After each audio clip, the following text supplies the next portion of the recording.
diangkat jadi PNS, lakinya dicerain. Bukan satu yang nyerain, 10, 160 PA itu.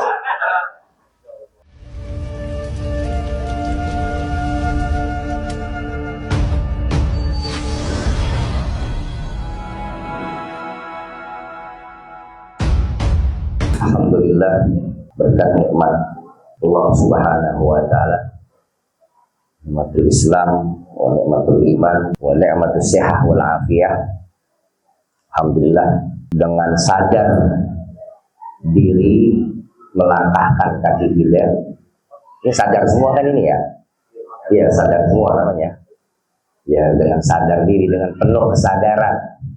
Ya, dengan penuh kesadaran ngelangkahin kaki kita yang udah Allah ciptain ya sebagai pelengkap daripada anggota tubuh kita ya.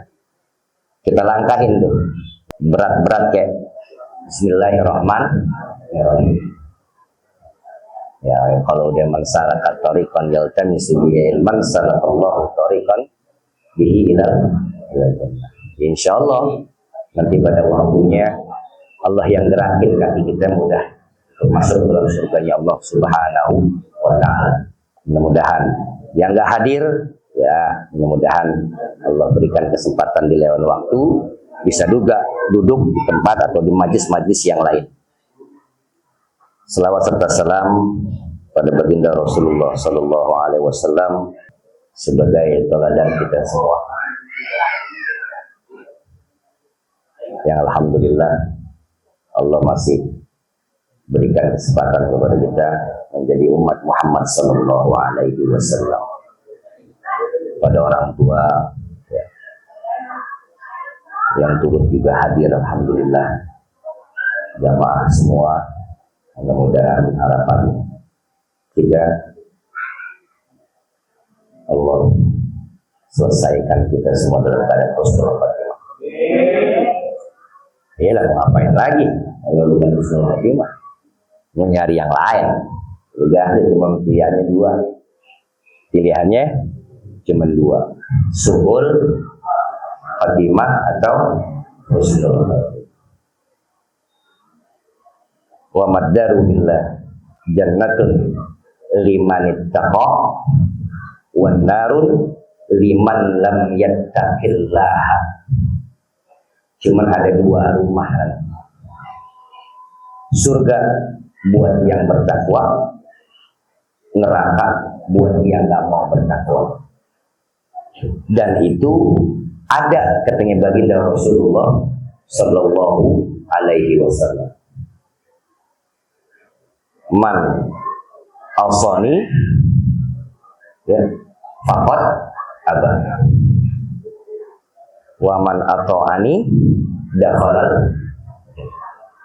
Ada katanya Rasulullah. Emang ada katanya Rasulullah dari umat kau yang nggak mau masuk surga, ya kan? Milihnya masuk neraka. Ada katanya. Siapa yang mau masuk surganya Allah? Man ata'ani, yang taat kepada apa yang udah Rasulullah Shallallahu Alaihi Wasallam sampaikan daripada syariatul gharrah, syariatnya Allah Subhanahu wa taala yang maha sempurna. Karena yang menciptakan maha sempurna, otomatis ya yang diciptakannya pun sempurna. Iyalah. Kalau yang menciptakannya sempurna, yang nggak diciptakannya sempurna itu mustahil. Manusia sempurna nggak? Sempurna. Laqad khalaqnal insana fi ahsani. Pasti nggak ada yang nggak sempurna Allah ciptakan, nggak ada. Nggak ada siang doang atau malam doang. Bahkan semuanya itu Allah ciptakan secara berpasang-pasang. Maka kalau kita ragu dengan syariatnya Allah Subhanahu wa taala yang sudah dibawa, sudah tersampaikan dengan perjuangannya baginda Rasulullah sallallahu alaihi wasallam, maka secara tidak langsung kita menistakan iyyaka na'budu. Pasti itu. Iyalah. Secara tidak langsung menistakan firman-Nya Allah, iyyaka na'budu wa iyyaka nasta'in. Repot. Karena Al-Quran itu, ya kan, 30 juznya itu min awal ilal akhir itu mesti daripadanya diimani, diterima, nggak ada pertentangan di dalamnya, nggak ada pertentangan di dalamnya, dan harus diterima secara lapang dada kalau memang sudah ternyatakan la ilaha illallah Muhammadun Rasulullah. Maka kalau sampai aja ya, ada di antara ayat-ayat Allah yang bisa bahkan mampu kita nistakan, berarti secara tidak langsung sudah mengingkari tadi itu. Ya, iyyaka na'budu wa iyyaka nasta'in. Karena memang udah juga disampaikan oleh Allah Subhanahu wa taala, wa minan nasi may yaqulu amanna billahi wa bil yaumil akhir wa ma hum bimumin. Iya kan? Udah dipastikan sama Allah itu. Wa minan nasi, ada dari segolongan manusia. Memang nggak seluruhnya, tapi ada. Amanna billahi wal yaumil akhir wa ma hum, langsung dinistakan oleh Allah, bimumin. Tapi sungguh padahal mereka tidak beriman. Ini hati-hati. Hati-hati. Kelihatannya cakep beriman, tapi membawa. Kalimat-kalimatnya seakan enak didengar ya. Kalimat-kalimatnya itu. Kalimatul haq urida bihal batil. Kalimatnya kelihatan enak didengar gitu. Apa ditambah-tambahin sama musik-musik itu rasanya hati kita apa sih namanya itu? Teranyut-anyut sama itu kalimat gitu ke bawah gitu, resep kan. Padahal yang diinginkan adalah kebatilan. Banyak yang kayak begitu. Jangan.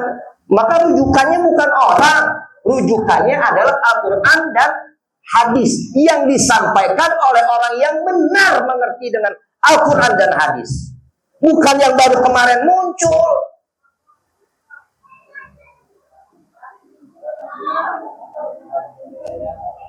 Ini banyak. Makanya kalau kita lihat fenomena sekarang, pemahaman umat belentong. Guru gua ngomong begini, tapi yang paling banyak viral bukan omongan guru gua, omongan yang lain yang kadang-kadang bertentang, apalagi urusan perempuan. Benar nggak? Romannya banyak apa itu namanya itu? Apa sih kalimat-kalimat begitu tuh?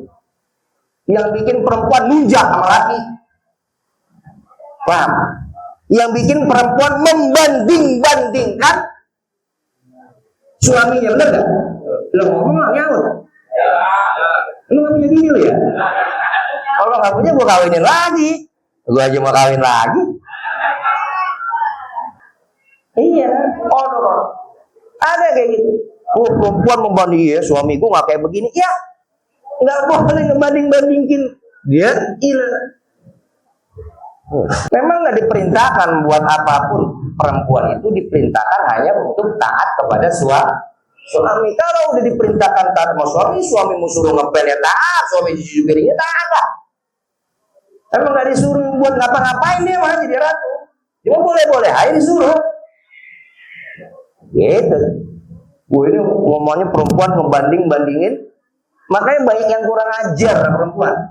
Ada nggak beritanya sekarang? PNS serempak ketika dia naik jadi PNS, nyerain lakinya semua. Di mana tuh? Di mana itu? Ada di mana? Di Jawa ada kan? Beritanya valid itu. Viral kan? Karena dia naik, diangkat. Ya, wah, si viral apa kagak, tapi gue baca, gue teliti itu bacaan. Diangkat dia jadi PNS, lakinya dicerain. Bukan satu yang nyerain. 160 PA itu. Kenapa itu? Ya karena itu. Bukan nggak demen, demen aja gitu ya. Bagus kita tungguin jadanya. Tapi bukan itu kan akibat ya lu kata satu mayu deh. Lu satu mayu. Bukan. Kalimatul haq urida bihal batil. Jadi kita harus paham. Dalam permasalahan agama harus paham. Nggak sembarangan keluar dari mulut orang yang ngomong, nggak sembarangan, lihat dulu backgroundnya, lihat dulu ini main tangkap aja man, dia katanya laki gue nggak begini ya, nggak boleh Pak, membanding-bandingin laki kita nggak boleh. Seburuk-buruknya, sebaik-baiknya yang dituntut oleh wanita adalah tak. Nah, suami apabila sudah diberikan ketaatannya kepada wanita, maka asyiruhunna bil ma'ruf, maka perlakukan dia sebagai ratu. Gitu. Baru balance. Ini enggak. Dia kejam. Makanya banyak perempuan yang songong sama laki sekarang. Banyak Pak. Ya gara-gara itu. Dan nggak kemungkinan juga laki-laki juga banyak yang memperbandingkan istrinya dengan yang lain, karena berimbang ini kalimatnya kadang-kadang keluar banyak deh itu. Makanya jangan deh kayak gitu-gituan dah, kembali aja, rujukin aja. Kemudian baca sirahnya Sayyidah Fatimah, sirahnya Sayyidah Khadijah, sirahnya Sayyidah Aisyah, Ummahatul Mukmin, baca sirahnya gituan. Sosok motivasi, seakan-akan nggak ada Allah, seakan-akan nggak ada Al-Qur'an, seakan-akan nggak ada hadis. Justru Al-Qur'an dan hadis itu sumber daripada segalanya. Kenapa saya bicara seperti ini? Ya baik itu dari media sosial dan yang lain-lainnya. Oh ternyata sangat luar biasa berdampak dalam apa? Keutuhan rumah tangga, apalagi yang udah pada, yang masih muda. Kalau orang tua mah misalnya. Kalau yang masih muda-muda ini nih, yang masih baru kemarin setahun 2 tahun gitu kan, kadang-kadang mainnya itu suka ke situ, condongnya suka saling membanding-banding. Nah, dan ini saya sampaikan sekali lagi, tolong jangan, ini perbuatan yang Allah nggak ridho ya, karena semuanya sudah ada tuntunannya bagaimana seorang suami dan bagaimana seorang istri. Kalau memang belum bisa sempurna, belum bisa sesuai dengan yang diharapkan, bantuin biar bisa sesuai dengan apa yang kita harapkan. Pastinya harapan kita adalah Allah ridho di dalamnya. Begitu yang PNS 160 nyerahin laki, kan gila. Kan jauh lagi tempatnya. Kan sayang 160 dianggurin. Itu maksudnya. 6.